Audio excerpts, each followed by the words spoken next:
দ্বিতীয় এসএসকেএম থেকে ধর্মতলা পর্যন্ত জুনিয়র চিকিৎসকদের র্যালি। কলকাতার সমস্ত মেডিকেল কলেজের জুনিয়র ডাক্তার ফের রাজপথে।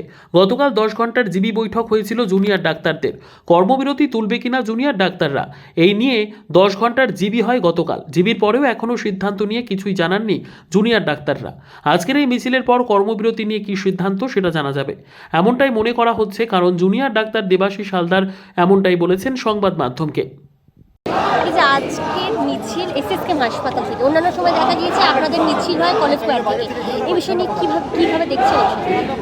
কেন এখান থেকে? এটা আমরা বিভিন্ন সময় বিভিন্ন জায়গা থেকে কিন্তু করেছি, কখনো শ্যামবাজার থেকে, কখনো কলেজ স্কোয়ার থেকে, কখনো সিজিও কমপ্লেক্স থেকে, কখনো হেলথ মানে স্বাস্থ্য ভবন থেকে।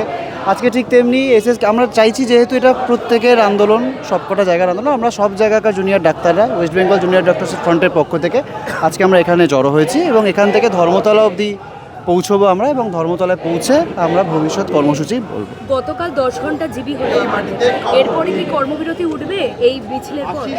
এই মিছিলের শেষেই সেটা জানা যাবে।